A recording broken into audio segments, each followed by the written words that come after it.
How are you? Thanks for tuning in to the Renewed Life podcast. I'm Ryan McGuigan, and today I have a very special guest with me, a very good friend of mine, Chris R. Hey, Chris.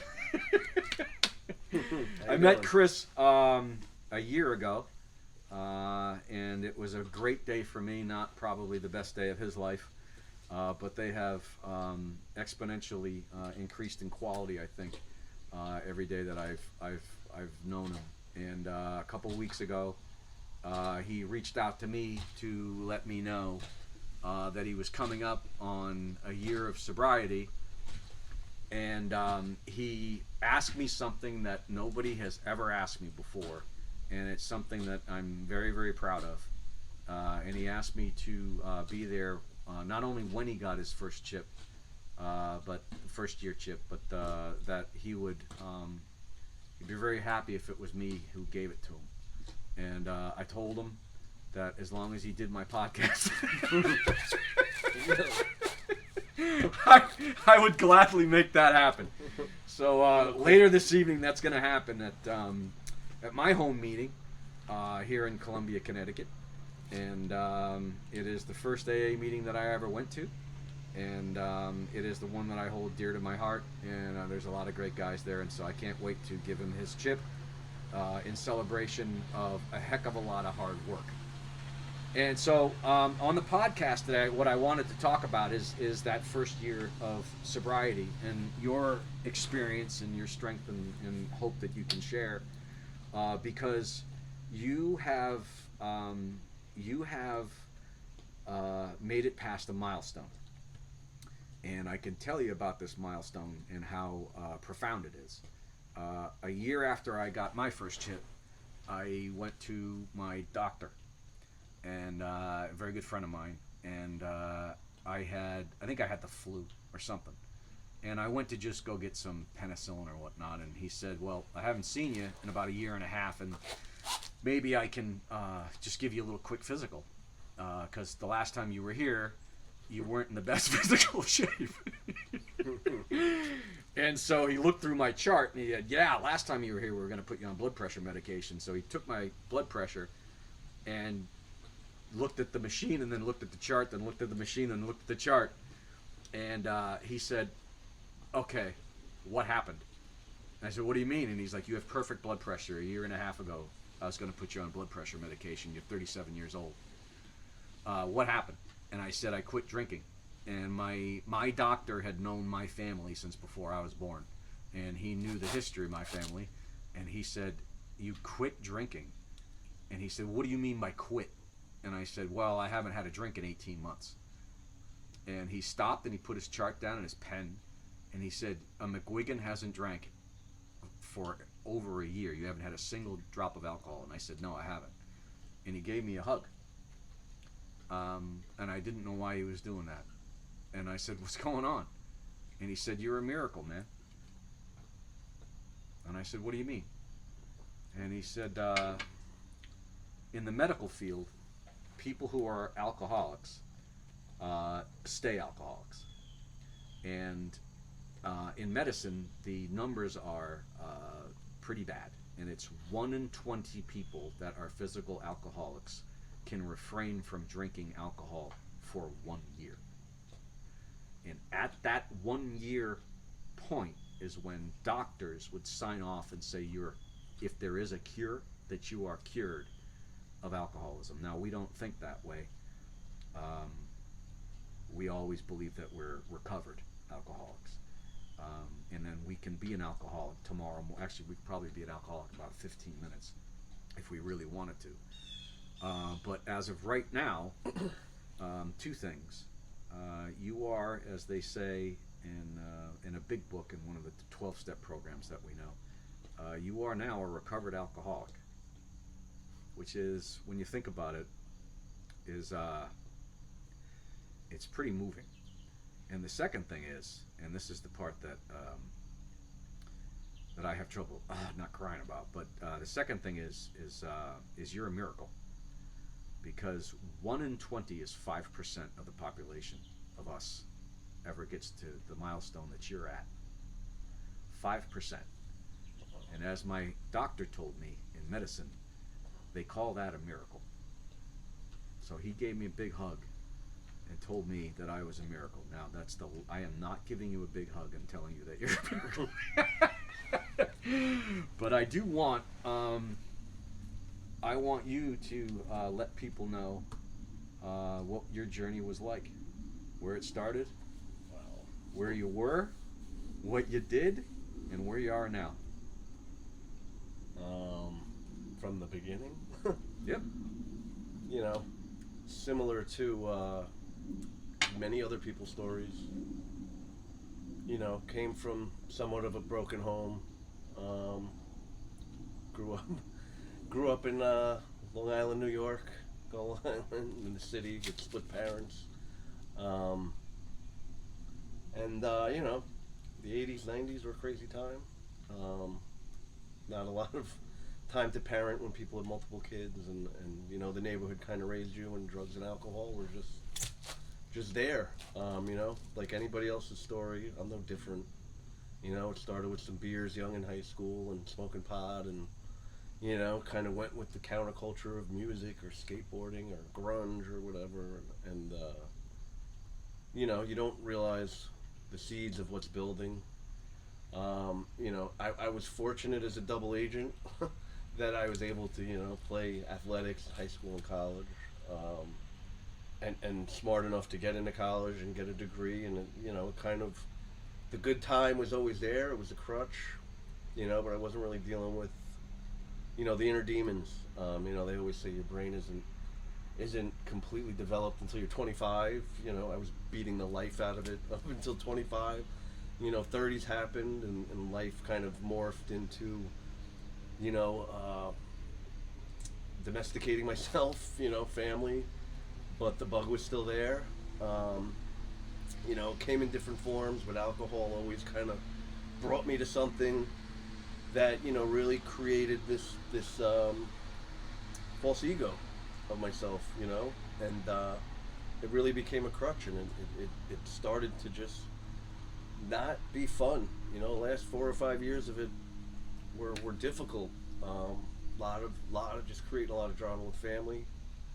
You know, somehow I held down, you know, a phenomenal job, and you know, I had, when I was finally away, I had somebody ask me, you know, you have all these things, a home, a family, degrees, a job, certifications, and you've been drunk for 30 years, you know, and it, like the light bulb went off that what could I do when I'm sober?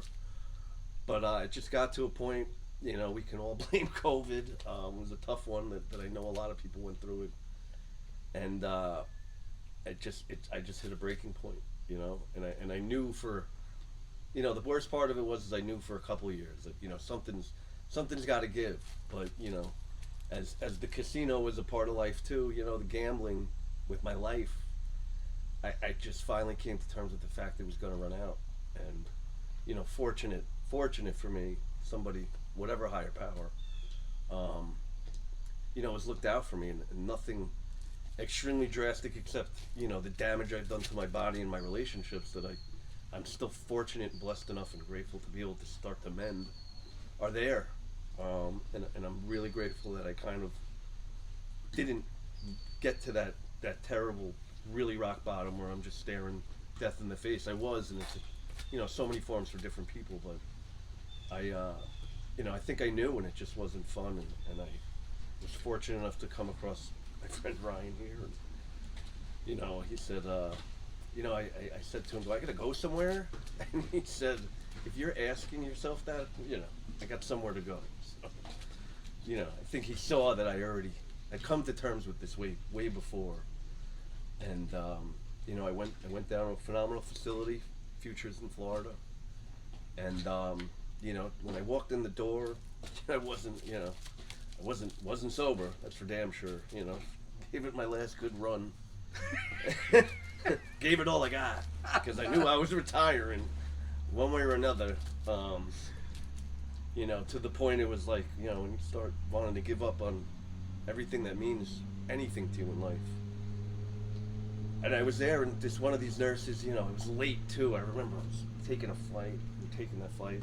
I got in so late, and I'm like, is anybody up here? And I came in, and the nurse sat me down to just do the blood test and check me, and she looked me in the eyes. I'll never forget it. And she said, just remember right now. And I'm like, I can't look at me. I'm a disaster. And she goes, this is the bravest thing you've ever done. And that really stuck with me. The rest of the time there, it was like, brave. Isn't this like the worst? Now I'm just the stigma of this. And nobody. I felt like I did it abruptly, and somebody had told me that you had told me, Brian, and a few other people, like, just go. Like, what are you waiting for? Like, you can't. This isn't something to plan, And I realized I kind of came up with the analogy. If I had a broken leg, how long can I wait to go to the ER while I'm walking around on this? It's broken. That's it. Something needed to be done. And I went through with some great people, a program. The zoo crew of people I still keep in touch with, close to my heart. Walked in there blind, not knowing anybody, and came out with a handful of friends. And, I hope to go down there and speak, because I still keep in touch, and they keep in touch with me, even the institution. And, now you're saying from that point on, I went, did my 30 days and came home, and I continued with some outpatient programs. And You were pretty committed. yeah, You were committed to inpatient, outpatient. It was, it didn't stop once I got out of there. People tried. I watched people in there trying to talk themselves out of it. I had a roommate that was, the guy was 9 years sober and in there. And, all of a sudden, I got to get home for my kid, and I said, don't talk yourself out of this. Like, you're here. Just try and finish. And come to find out, he calls down everybody 3 days later and fell off, and it was like, to me, I had this just motivation in me, like, this was the big game I've been waiting for my whole life. I played in some pretty big games and done what I had to do, but this was do or die. This was the only shot I had at the ring. I didn't know if there was no trying to go back to the championship next year. This was the one. And, I started to kind of shed a lot of that self-loathing and what I did to everybody else. And I think they really did an awesome job of finding that focus and purpose on yourself. Billion different cliches they use, and, just different parallels. But, in there I learned more about, so there was some namaste, yoga, fuddy-duddy fun.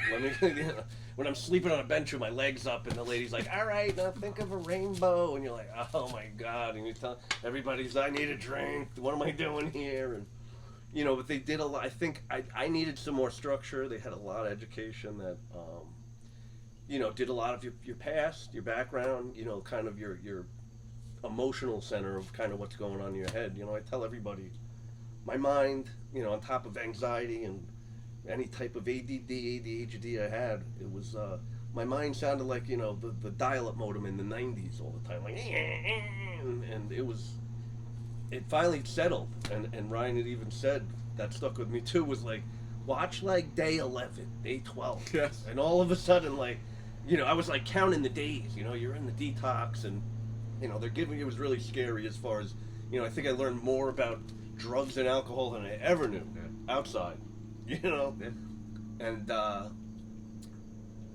because we were some crazy people in there, just good personalities, but minus the drugs and alcohol, it was like once you start talking to people, you kind of let the stories go, and it wasn't a one-up thing. It was more like we had this hot tub in the back. It was hot tub time machine time. Yeah. We'd sit out there, and you want to hear about this, but the education back to that was really real to me, and a lot of the the brain to the body, and the body to the brain, and how to control your stress. And I started to realize alcohol wasn't the problem. It was just like it was a symptom of the real problems, right? The alcoholism was just something that was my crutch to not want to deal with like what was really going on with it. The hamster wheel of just getting into a fight or having anxiety, or just only good as your last mistake, and then drinking, the insanity of thinking it'll fix it, or the instant gratification, everything. I tell everybody, they ask me, miss it, I said, I'll think about that first hour. That first hour is great. Yeah. But the next 24, you don't know where this locomotive, this thing is running away full steam, and it knows no bounds. And like I said, back to gambling with my life, I realized some of the chances I took, and what how selfish it was. And the small sacrifice of like cleaning my brain, really like getting back and finding some peace and serenity was huge. And it was a grind going through the programs in the outpatient and trying to reintegrate. And for anybody that goes through it, like it's the worst part is coming home. It's really like everybody still just thinks you're like, okay, you're good, and you're like, I'm far from good now. It was I said the best part of it for a little bit was the clarity of just not having any contact with the outside world, to really work on yourself for a little, because sometimes that would just throw you off. And I tell everybody, one day in there feels like a week because you just have so much time and you're getting bombarded. But spiritually, they really worked with you.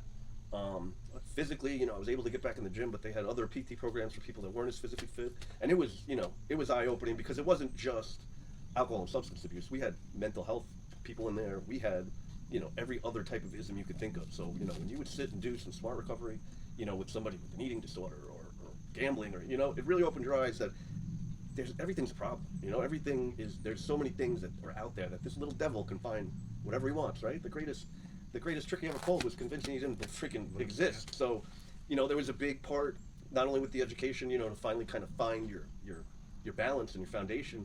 And once you start peeling the onion of shit that's really driving you crazy, and you come to terms with it, that you control it. You control how you feel. There's vice replacement. And that was a big one that, they'd warn you, and it was like, wow. I'd be in there and people that never smoked cigarettes started smoking a pack a day. Yeah. And so there was that factor. Not only do I have to just not drink, I can't like shift into something else, right? And I think I found, I forgave myself for a lot of things. I realized a lot of malicious intent or anything I ever did, I was drunk. It was the addictive behavior and the obsessions of just not thinking correctly. And once my brain really started to come back and work the right way, life's been good. Not everything's perfect at all. Every day's a grind, and I do it better. I approach it better. It sounds fuddy-duddy, but the mindfulness and the grounding and just really being present, they just one of the cliches was anxieties, the worry with the future, depression, just, killing yourself thinking about the past.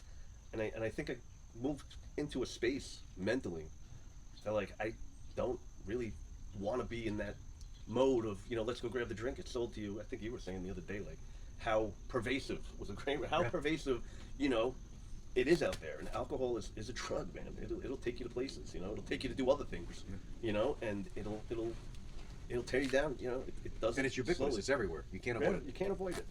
And I realize, there are, sober communities, people I can call, and we're all dealing with the same thing, that it's pervasive. We're not, there's not just like the sober state in the United States of America that we can all go to each other and, you're going to have people around you that, another one of the guys said down there, really pointedly was, you might be around people that drink and they're not alcoholics. And he said, yet.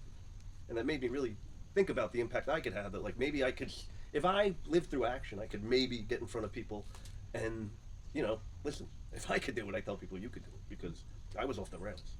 And I think I see that now. I think slowly, I feel like having that strength and that aura of confidence scares people, right? Because they'll try to manipulate you, right? They'll try to get you back to that, oh yeah, you're just this, that, and the third, and you'll go drink and mess up, and then we can hold it over your head type of thing. You dig your own hole, people pleasing.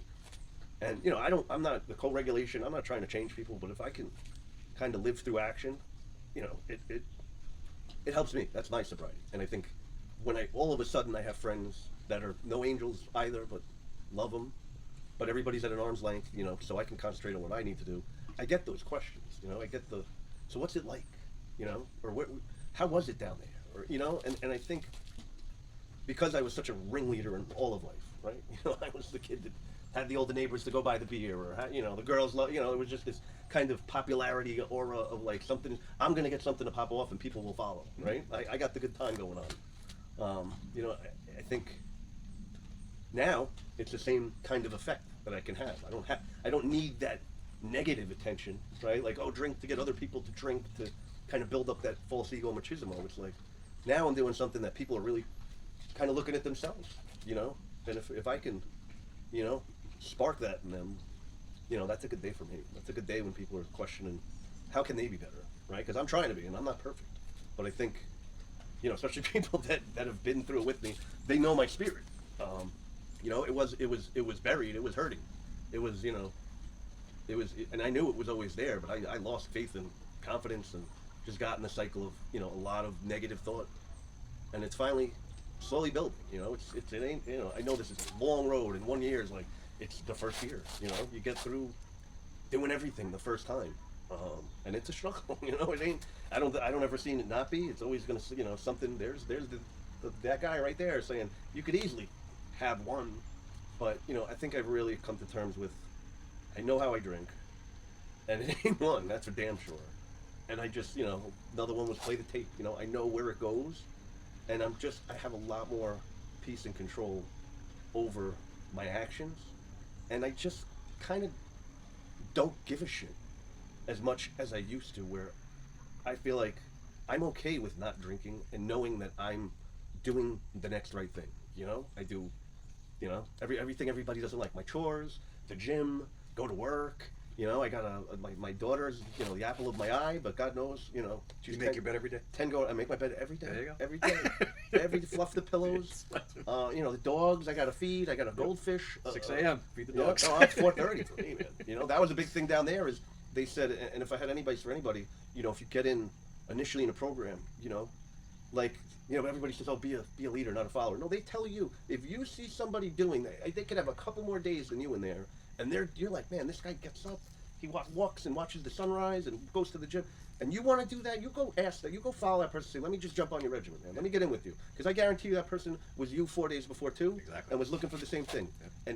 And you know, this thing of ours, for lack of a better term, you know, I've been, you know, the last year, you know, I'm not a big broadcaster, so, you know, I have a big mouth, but it may come out when people are, oh, you don't drink, or, you know, and I try not to really broadcast it, but let me tell you, we find each other, man. We smell each other out, and it's like you got a friend immediately, you know, because everybody knows if you're going through it, you know, they don't want you to feel alone, because I think that was the biggest problem I had, is how alone I felt. I mean, it was bad. You know, my mental health was so shot that it was to that point I was like, I'm just gonna go nuts and take my chances, and if the worst case scenario happens, people are better off. Isn't it funny that we felt alone, but it was us that we were hiding from everybody? Yeah, it's like the biggest catch-22. You know, it's like what am I hiding from? But I can't get out of my own way, and to find, you know, that camaraderie, and once you open up, and then, you know, like I said, once I was in for 7 days and somebody else came in, you know, you were so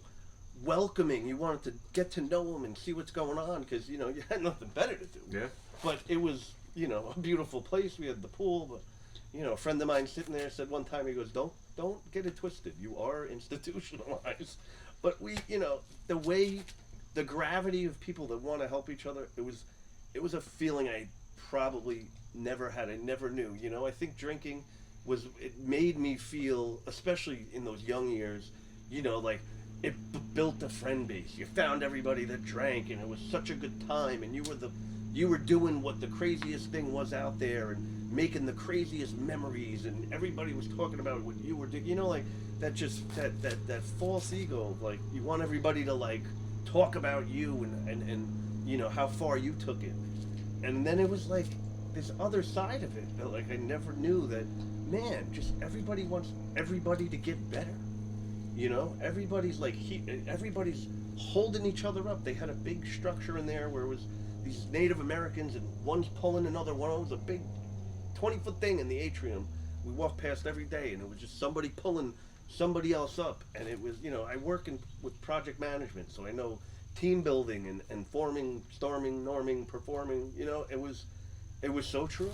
And like, the stronger, you know, the stronger we were together, like, the next person we could bring in, like, we gave them strength, you know, and it was kind of this real synergy that, like, I didn't understand in any other aspect of my life.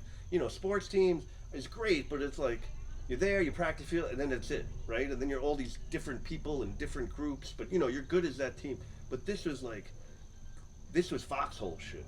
I never. This was what it must be like in the military, where it was like all we got is each other to get through this, and it was crazy where we were because, you know, the prisoners ran the goddamn prison sometimes because if people weren't listening, we were all, you know, about trying to make things right for who deserved it, in a good way.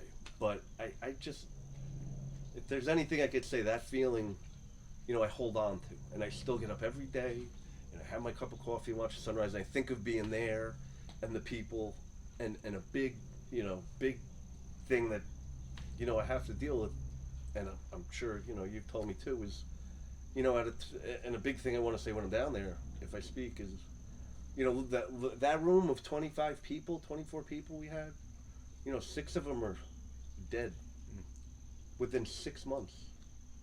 2 of them were dead within 2 months.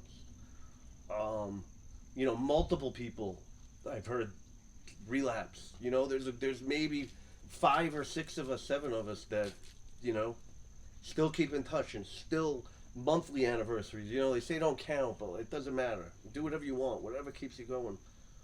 We really, there's a support. You know, if it's a phone call once a week or once a month or just, you know, there's something. And you know, I found a couple good groups. I always, you know, meetings are key. And I'm fortunate that I had some friends, you know, through some other hobbies and interests that I see outside of there. But, you know, you gotta find somewhat of a fraternity that you can make those phone calls. And I think, you know, when I go in, I don't want to say I don't struggle, but I know that I'm more. I think that I knew for so long that the strength is built quicker. That, you know, when I see people that are really struggling, you know, like just go get yourself in rooms, you know, no matter when you need it, because it's all you got. You know, it's being alone is brutal. What did you after you left rehab? What can you share with people about what it is that you actually did to stay sober? I mean, just I was in the gym. You know, the gym was my zen. That was once a day. You know, I started challenging myself. I'm gonna do the gym.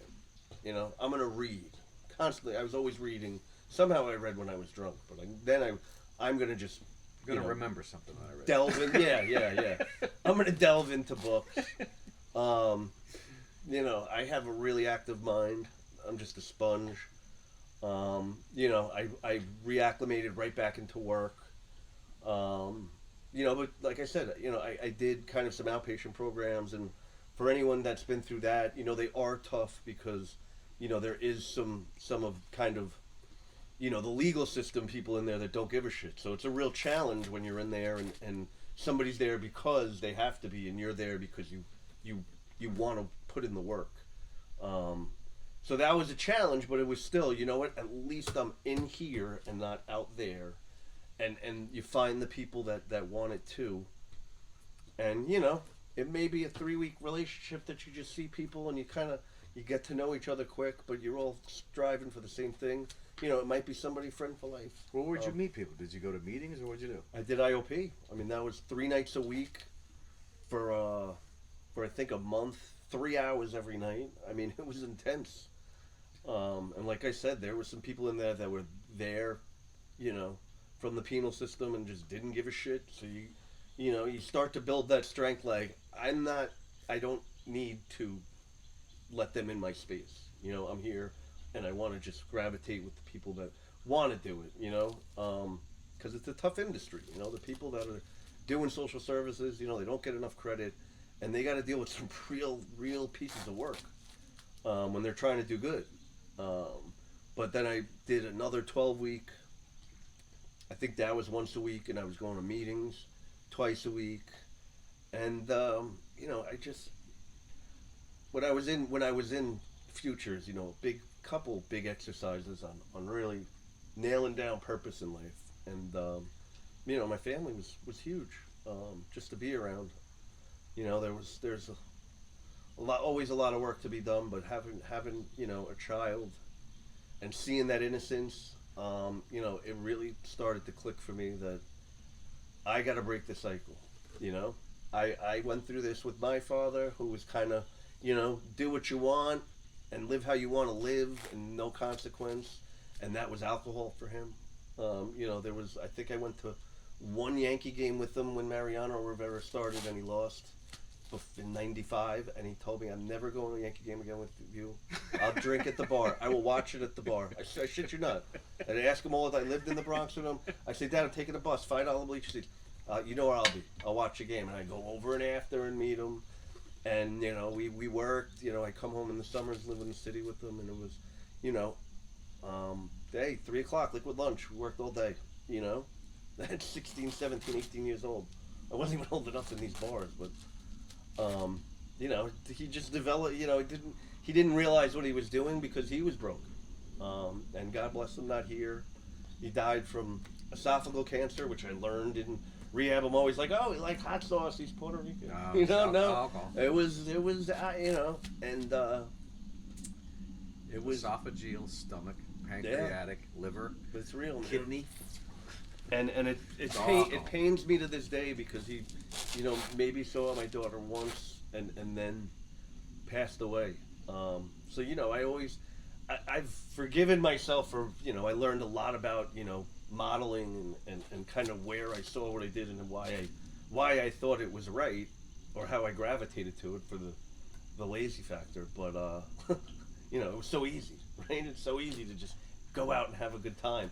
And that was the thing with the double agent, was get your shit done and then go, party hard, work hard, play hard, all that. And I didn't, I'm fortunate that I knew, somewhere along the line, like, this shit just ain't fun. Like, this is taking a toll on my body. This is taking a toll on my life. This is taking a toll on all my relationships. Like, where's the fun in just slowly killing myself? You're sick and tired of being sick and Sick tired. and, that was it. And God bless my father, but, I wanted to break that cycle because I knew he must have had his issues. I wish I could see him now and say, hey, you want to come down this road with me? He'd be in the 70s and, never too late, I tell people. But it's, there's you gotta learn to just look forward. You kind of work your shit out in the past and get all the victim bullshit out of your head. You can't be a victim of everything. That's a big addiction to people. Is the victimization. And everybody, well, you didn't tell me. What do you mean I have to tell you? Like, what? How are you a victim of me if you just didn't know to stop at a red light, right? Or look both ways, right? Or tie your fucking shoes because I didn't tell you, right? I mean, and I think addicts love it, love being a victim. It's awesome. Everybody's fucking wrong. Everybody's at fault except you. That's it. But you don't, like I said, you don't have to be imbibing and drinking and drugging. Like, you could be involved in, you read this shit about so many other crazy vices these days. It's like, retail therapy or video games. I mean, it's not. There's so many things that people just overdo to get in their head to block what what's going on up there, right? They don't want to deal with it. It's too difficult. Alcohol just happens to be the dumbest thing in the world because your decision making goes out the window. So the risk you're putting yourself out is exponential. I said to myself, I might die doing anything. Why am I adding to the probability of this? Right? Why I want to live. And I think it just came to, somebody said to me, it's not a right or wrong thing. It's a life or death. And like I said, I'm fortunate enough the last year, the beginning, it was a journey. It takes a lot. The first, rehab, they have, what are they called? Pink cloud? Pink clouding. Oh, the pink cloud's great. You're in there. You're ready to take over the world. You'd be the president of the United States. Day 12. Oh, you can't do wrong. I got this. Yeah. And then they're like, I give you the story. Ryan probably knows it. Is people, you got to go to the airport. And there's a big bar right there. Big bar right in front of you. I thought to myself, I cannot remember a time, unless I was so hungover I just needed to sleep, that went to an airport and didn't get wasted on and off a flight. It's a huge trigger. So it's almost, insane that they would let you out of there to go to the airport on your own and just hope for the best. I know a lot of people that have never made it past. No, that. I had a couple guys with us. It was the first thing they did. I'm good. I'm good. I can have one. Right out of rehab, right to the bar. Yep. I think I think what a year really gives me is this kind of perspective on time. You know, because when I was in there, like I said, a week was like 2 months. It felt like, you know, and now having a year, like it's been slow, but you know, I followed the program. You know, I probably got through about New Year's. You know, thankfully. You know, I want to say it was winter, so I was more indoors. I had more time to enjoy with, you know, my daughter, my family. But, you know, holidays are rough. Celebrations are fucking slippery, man. And if you can't do it, you know, just go somewhere. Go to a meeting. Call somebody. They have them. You know, I can't tell you how many people are telling me just, there's a Christmas meeting. Come here. You know, if you can't take it when you're home, there's everybody's out there with the same kind of slippery, squirrely feeling you got. And that's a good thing, that you know that's there. You know, if I knew that was there when I was in it, you know, would I have taken it? But, you know, now that knowing there's support, and you know, even a phone call. You know, I could call this guy if I'm feeling squirrely. I could call 10 people. You know, the back to the loneliness was the worst part. It was really, you're so in it, and everybody's pissed off at you, and it's all on you. And you don't know how to get out of the fucking fishbowl, dude. That's what he said. Guy saw me and said, "You're in the fishbowl, and it's a lot better outside, and you don't think you can get out." And it was true. And it was not only the fishbowl, it was the fact that I was the fish, and everybody's staring in. I'm the only fish in there. There's no other fish with me. I'm by myself. You know, waiting for the sprinkles to get fed, waiting for any like, oh my God, just please care about me. And it's like nobody's gonna give a shit unless you give a shit about yourself. And everybody, you know, you can't, the validation of other people, I think, you know, once addicts get into that, alcoholic addicts get into that is, you know, the enablement, you know, everybody's real crafty about how they get around things, and well, you do this, and I'm going to do that, you know. I think I just separated that from myself, and I started to really take a hard look at owning my own shit, you know, and it just, like the guy said, how did you do this drunk for 30 years? How have you sufficed, you know, like how have you self-preserved enough that you know, because I was good at what I did. I was a really good alcoholic, right? I was going to get what I want and pivot everybody into what I needed in my chess moves to make sure I got what I wanted at the end of the day. I did, everything's quid pro quo, like he said. He's going to give me my chip, I got to come here, right? It was, I am going to get that, and I will do what I need to do, but I'm getting that, right? And I never got to that point where, like, it was all about me and I didn't do anything for anybody else. And somewhat, you know, a lot of people I've dealt with go deeper into just absolutely, you know, taking advantage of you know, people's emotions.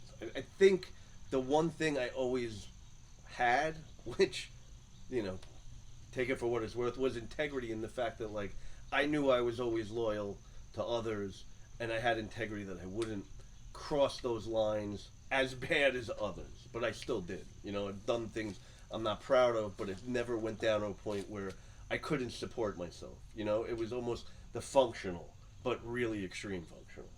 And once it's just started being where, you know, I was forcing people away, I wouldn't want to be around me, you know? I wasn't safe to be around. You know, I knew it, but that's how crazy that shit was, is that it had such a hold of me that I could be good for, you know, a couple days, and, like, it would just come crawling back. Like, everything was going to work out again. You know, like, nothing bad's going to happen this time. And that's, it wasn't the case. The hamster wheel went on and on until I just had enough. If you had some advice for somebody who's watching this and has somebody who's sick and suffering at home, or they're sick and suffering at home, what would you say to them? You're not alone. And there's so much help out there, and life is better on the other side. Take my word for it. And if you're struggling, if it hurts, and you just don't know how to get out of it, You know, just pick up the phone. There's so many avenues. Call this guy. Call. I mean, it's like just go to a meeting. You know, if you don't feel safe, you deserve to be safe. Like you're worth it. You know, and I felt like I had to start asking myself, like, am I worth it? Why am I even asking myself that question? You know, I was right there with those. You know, at the struggle that I'm not worth it. I don't. I'm a piece of shit. Look at what I did. Look at what I'm doing to people. Look, you know, and you know, it'll take a toll on you. It is the ball and chain. It is absolutely the heaviest weight, the monkey, whatever you want to call it. It'll crush you if you let it. But the thing is there's a way out. It really, they really, as much as nobody believes it, I saw people come through things that I learned about addictions that was so vicious.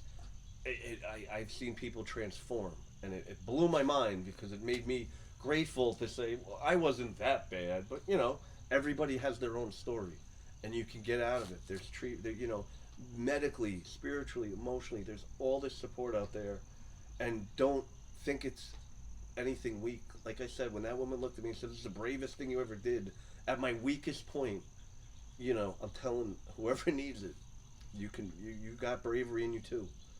And you just gotta want it for that 1 second. You gotta tell yourself, I'm done with this. I'm You gonna know? tell you. I'm gonna just. I don't tell people too much, but I'm gonna tell you one thing. You seem to have no problem in your story accepting the fact that you used to be a POS. You talk about, you've said that in this half an hour about how bad you used to be, and what I can tell you is now that you, you're getting that year chip, and you have that milestone crossed, that now you're going to have to start being comfortable with you being a miracle, and that is actually going to be probably a tougher pill to swallow, because you and I both have been force-fed POS pills all our life, and so you're not a POS. You are a miracle. You're a miracle to me, and you're a miracle to your family. I know that. And I can tell you this, is that you're a miracle to your dad. And you're more particularly a miracle to your children, because that cycle of abuse ends with you. And with that, I'd like to thank everybody for stopping in. I'd like to thank Chris R. especially for being my guest. Hope to catch you next week on another episode. Thanks for stopping by. Thank you, everybody.